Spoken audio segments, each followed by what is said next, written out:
Bienvenue sur Bulle de Bonheur, le podcast pour prendre le temps d'être heureux. Je suis Raphaël de Foucault, chercheuse inconditionnelle de Bulle de Bonheur. Ce podcast est propulsé par 2 minutes de bonheur et publié tous les jeudis. Aujourd'hui, dans notre épisode 240, vous allez découvrir le modèle PERMA, une approche de psychologie positive pour cultiver le bien-être au quotidien. Mais avant de démarrer, un petit remerciement à Éléonore qui vient de me partager cet adorable message. Merci à vous. Vous me faites réfléchir et vous m'aidez à comprendre, vous m'ouvrez l'esprit et changez ma vision. C'est précieux parce que je vois toujours la même route, la mienne, mais ça rétrécit au lieu d'embrasser un magnifique paysage qui surprend à chaque méandre de la vie et je piétine trop souvent sur mon petit chemin sans admirer l'horizon. Merci à vous. Alors, enjoy. Et puis, j'espère, comme Éléonore, que vous nous suivez sur Instagram. Si ce n'est pas le cas, vite, rendez-vous sur 2 minutes de bonheur. Oh là là, mais qu'est-ce que ça me chicote! C'est à la une de tellement de magazines, le bien-être. Les 30 secrets du bonheur, la recette de l'épanouissement personnel, être heureuse, tout pour y arriver. J'en ai le tournis. J'ai aussi l'impression que nous courons tous après une quête parfois un peu nombriliste de toujours plus de développement personnel, toujours plus de bien-être, de croissance. Je suis un peu perdue. Moi, pour mes vacances, j'ai passé une semaine sous la pluie, avec des enfants ronchons, une toiture qui fuit et beaucoup trop de temps disponible pour scroller sur Insta les publications des vacances de rêve des autres. J'ai bien compris que le bonheur, c'était pas pour moi. Et là, ça me chicote. Est-ce que même dans ces conditions, j'aurais pu me sentir mieux? Ai-je le contrôle sur mon bien-être? Et si oui, quelle est la recette? L'épanouissement est un des nouveaux concepts un peu valises qu'on retrouve partout. Alors, les injonctions, c'est on doit être épanoui dans sa vie professionnelle, dans son couple, dans sa vie de famille, dans son intimité sexuelle, et pour n'en citer que quelques-uns. Est-il pour autant plus facile de le définir et de l'atteindre? Martin Seligman nous y aide significativement. Je vous en ai souvent parlé. C'est un des chercheurs en psychologie positive contemporain et il est considéré comme un des pères fondateurs de la psychologie positive. Parmi ses travaux de recherche, il s'est penché sur le bien-être et la résilience jusqu'à identifier 5 dimensions qui les favorisent. C'est le modèle PERMA, P-E-R-M-A. Ces 5 composantes de ce modèle sont 5 axes que chacun peut choisir de prioriser et sur lesquels il y a du contrôle et sur lesquels nous pouvons travailler pour nourrir notre propre bien-être. En ceci, Seligman renforce l'idée que notre bonheur dépend de nous, du regard que nous portons sur les circonstances extérieures, de la façon dont nous les accueillons et dont nous les traversons plus que des circonstances en elles-mêmes. Le modèle PERMA du bien-être s'appuie donc sur 5 composantes.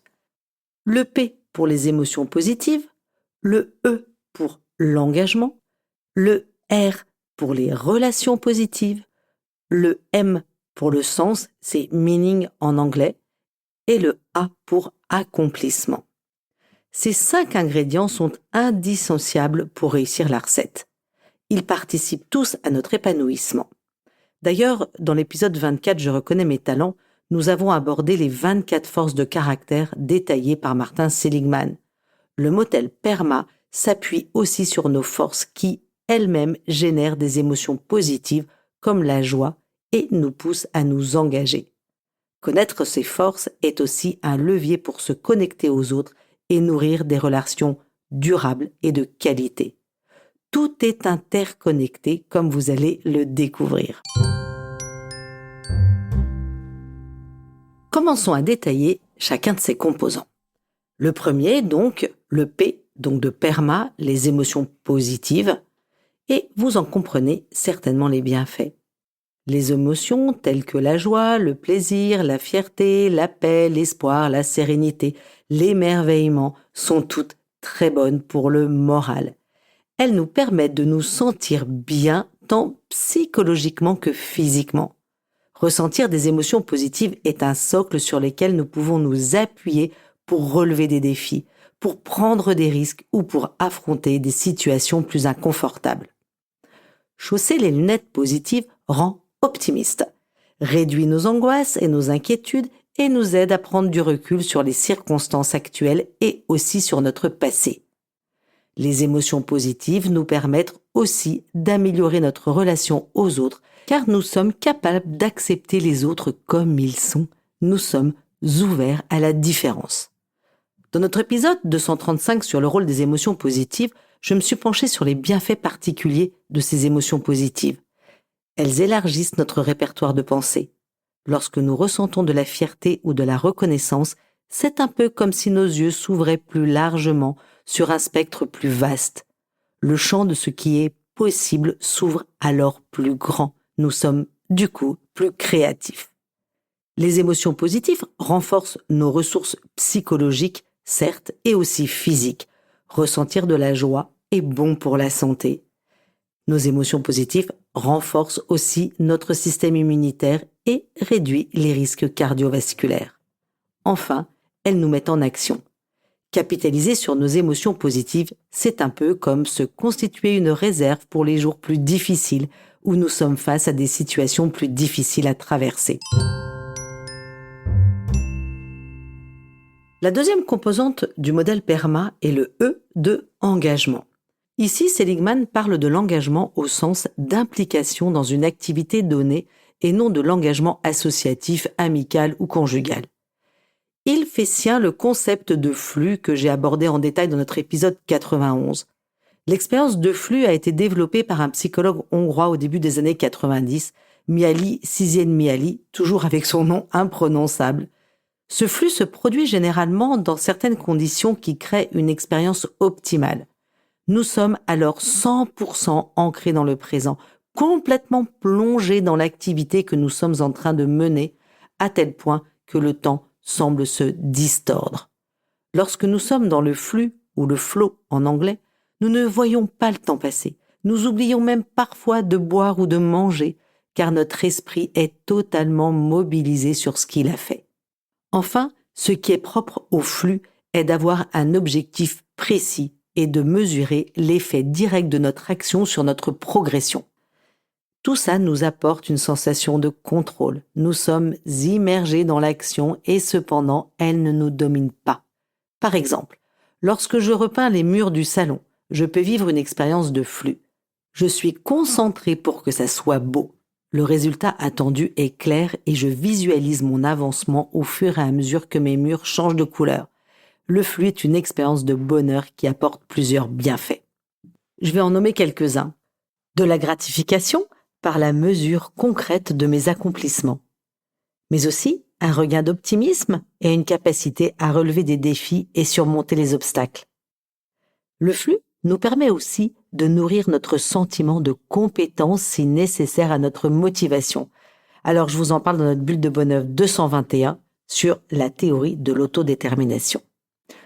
Le flux est aussi un moteur de créativité. Il étend le champ des possibles.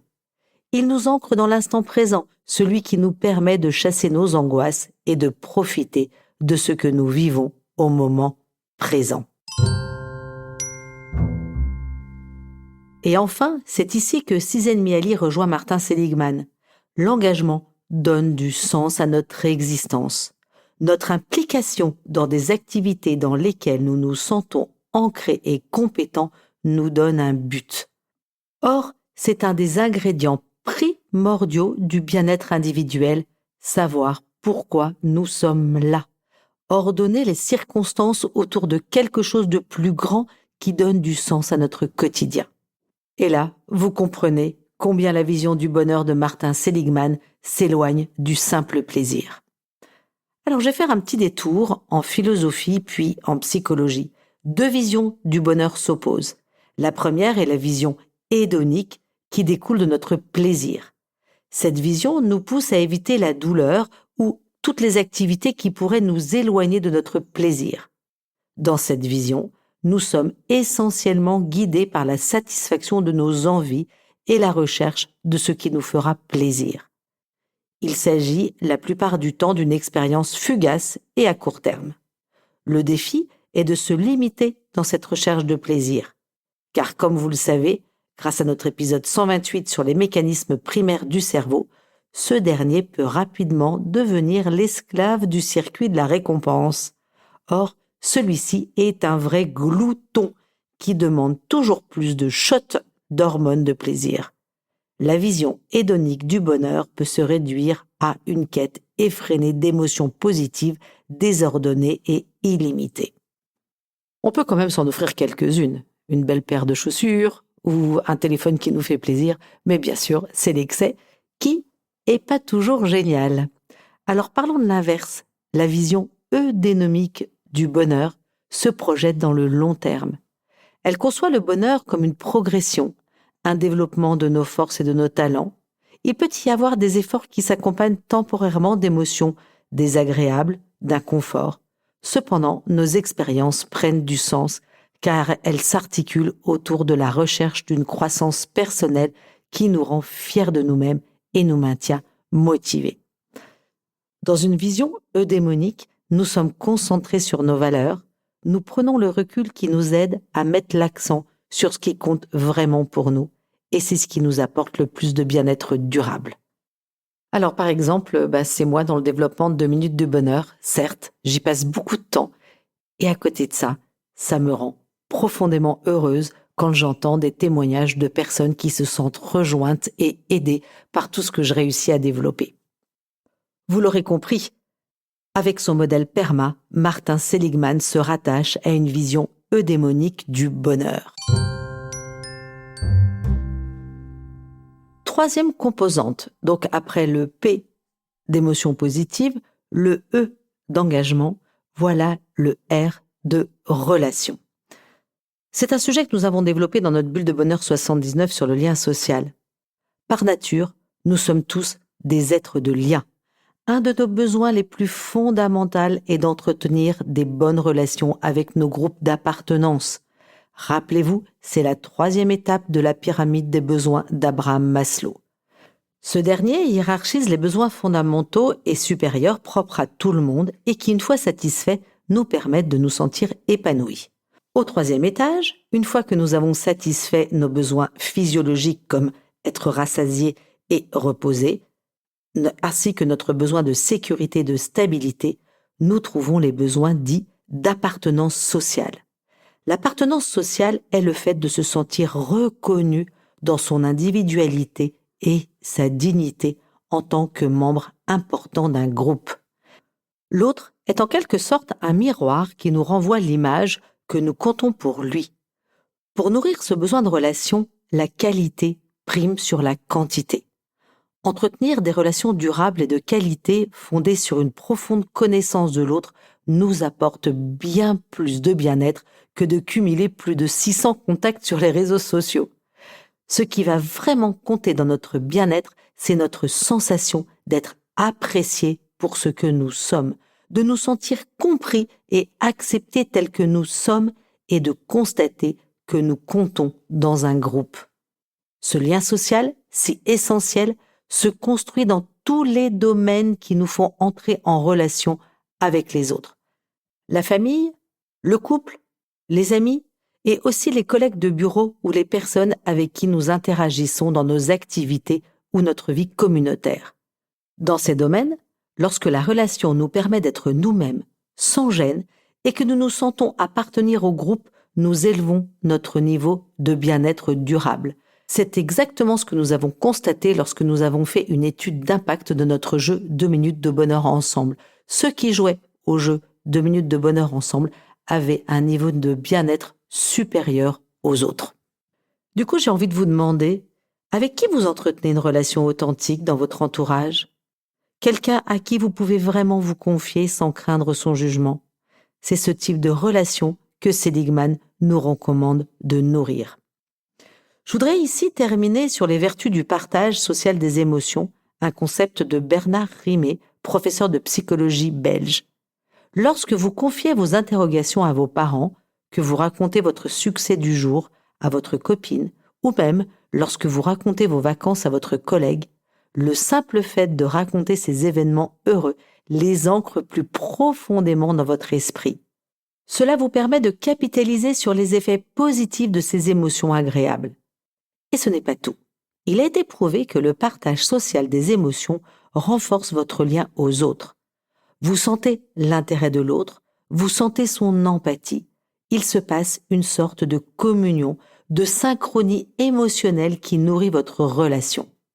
Enfin, partager ces émotions crée un sentiment d'appartenance. Généralement, il y a souvent quelqu'un ou plusieurs personnes présentes pour valider vos impressions, vos ressentis. C'est ce qui améliore le sentiment de cohésion dans le groupe. La quatrième composante, le M de PERMA, le M de meaning, donc le sens. Je vous en ai parlé un petit peu plus tôt. Ce qui nourrit profondément et durablement notre bien-être est la sensation que nos actions ont du sens, qu'elles sont ordonnées vers un but qui nous est propre et qui est important pour nous. Souvent dans notre vie à 1000 à l'heure, il est difficile de faire le tri entre les multiples sollicitations, les réunions à honorer et les incessantes notifications qui polluent notre concentration et notre espace mental. J'aime bien l'image du hamster dans sa roue. Il court tout le temps sans savoir et sans voir plus loin que le bout de ses pattes bloquées dans la roue. Prendre le temps de se reconnecter à ses valeurs et à ce qui nous anime profondément est un recentrage encore plus nécessaire aujourd'hui. C'est grâce à cette étape que nous pouvons identifier les priorités qui font du sens pour nous et qui nous servent de boussole pour guider nos actions. Au lieu d'être ce hamster embarqué dans sa roue, nous pouvons reprendre les manettes et diriger nos efforts vers ce qui compte à nos yeux. Je pense par exemple aux personnes en fin de carrière qui s'approchent de la retraite. Je leur recommande souvent de se préparer à cette bascule. En effet, au courant de la vie professionnelle, le travail est souvent une source première de sens, et lorsque vient le moment de quitter cette sphère, j'observe que ce changement d'état peut être délicat. Le travail avait tout rempli, l'agenda, la tête, le portefeuille. La retraite semble parfois bien vide en comparaison. Se préparer, c'est se projeter et envisager précisément quel sens nous allons souhaiter donner à cette période. Donner plus de temps aux autres, se rapprocher de sa famille, se lancer dans de nouvelles activités, voyager, apprendre, ce peut être même tout à la fois. Je vous encourage tous, chers auditeurs, à faire un petit pas de côté et à vous demander quelles sont vos valeurs, les choses qui comptent le plus pour vous et à ordonner vos actions vers celles-ci. Les valeurs, c'est un autre grand mot, valise de notre époque. Aussi, j'ai essayé de l'expliciter dans notre épisode 75, J'identifie mes valeurs.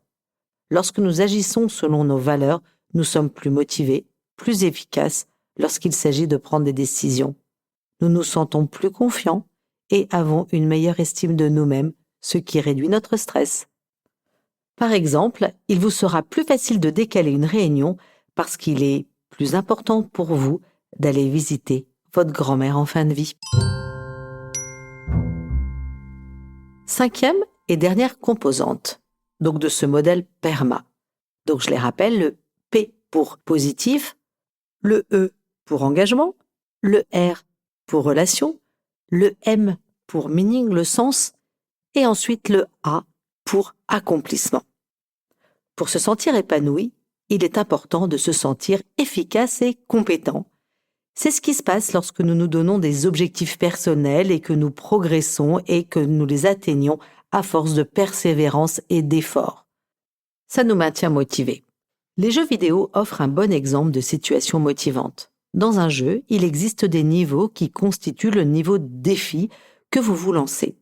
Le jeu mesure et célèbre vos progrès. Parfois, même au travers de gratifications virtuelles comme des points ou des équipements utiles pour progresser encore dans le jeu. Vous vous sentez compétent. Certains addicts aux jeux vidéo rapportent même qu'ils y trouvent ce qu'il leur manque au travail.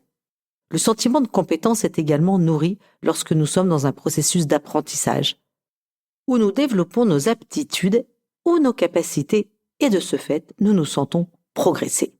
Le besoin de compétence est un des 3 besoins fondamentaux identifiés par les chercheurs de la théorie de l'autodétermination, une des théories les plus vastes et les plus riches de la psychologie moderne, qui démontre que nous portons tous en nous une capacité à évoluer dans la vie et à nous déployer avec de la motivation intrinsèque.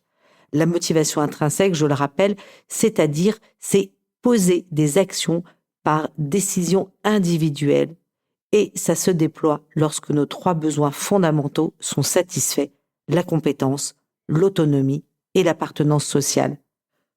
Se sentir capable d'accomplir ses propres objectifs nous pousse à agir, nourrit notre estime de nous, notre sentiment d'accomplissement et renforce notre sentiment de bien-être profond. Allez, je change de regard. Mais quand utiliser le modèle PERMA ? À l'école, le modèle PERMA est un outil très intéressant pour mettre en place un environnement favorable dans une organisation. Dans un autre domaine, une culture d'entreprise qui cultive la reconnaissance et a à cœur de promouvoir le développement des talents de ses employés permet d'améliorer l'engagement. Avoir du plaisir, ensemble, même dans des moments plus difficiles et plus intenses, est aussi incroyablement bénéfique. Enfin, les managers qui savent écouter et comprendre les motivations de leurs équipes, qui savent créer du sens autour de la mission commune, génèrent un meilleur engagement. Je finis par quelques idées concrètes pour cultiver les composantes du modèle PERMA et nourrir votre bien-être durable. 1. Cultiver la gratitude. C'est un déclencheur d'émotions positives. Ça permet aussi de les faire durer dans le temps. Éprouver et exprimer de la gratitude envers vos proches nourrit aussi les relations. Alors vous pouvez aller réécouter la Bulle de Bonheur 20 sur ce sujet. 2e idée, appréciez et vivez le moment présent et réapprenez à vous concentrer. Ce sont 2 formidables outils d'ancrage qui vous maintiennent engagés dans ce que vous faites et vous aident à puiser le sens dans vos expériences réelles. Le moment présent est aussi un remède anti-inquiétude qui réduit le stress et laisse de l'espace aux émotions positives. 3e idée, prenez des risques, osez, étendez votre zone de confort, osez aller dans votre zone d'audace. Se confronter à des défis est un vecteur de motivation et d'engagement. Ça vous permet d'étendre le champ de vos possibles et de progresser, ce qui apporte du sens à votre quotidien. Et enfin, et je ne le dirai jamais assez, cultivez l'authenticité. Personne n'est parfait. N'ayez pas peur de vous montrer sous votre vrai visage. Sur cette base, vous construirez des relations durables avec vos proches. Vous prendrez confiance en vous et vous vous sentirez à votre place. Je vous renvoie à notre épisode 49, je montre ma vulnérabilité. Et hop, je me lance. En bref, si je résume, le modèle PERMA de Martin Seligman nous permet 1. D'être authentique, 2. De relever des défis et 3. De cultiver la gratitude. À vous de jouer, chers auditeurs. Faites le bilan de votre semaine et demandez-vous ce qui a contribué à chacun de ces ingrédients. Ça y est, vous êtes sur le bon chemin. La petite mousse de cette semaine nous vient de Robert Louis Stevenson, qui nous rappelle « Ne jugez pas la journée en fonction de la récolte du soir, mais d'après les graines que vous avez semées. » Avec Bulle de Bonheur, prenez le temps d'être heureux. Merci pour votre écoute. Si vous avez aimé, dites-le nous avec 5 étoiles. Laissez vos commentaires et envoyez des bulles de bonheur à vos amis et partagez ce podcast. Inscrivez-vous à la newsletter en allant sur notre site 2 minutes de bonheur pour être notifié des prochains épisodes. C'est aussi très facile de nous trouver sur les réseaux sociaux, Facebook et Instagram. Il suffit de chercher 2 minutes de bonheur. Bulle de Bonheur est propulsée par 2 minutes de bonheur, des outils pour créer du lien et prendre le temps d'être heureux.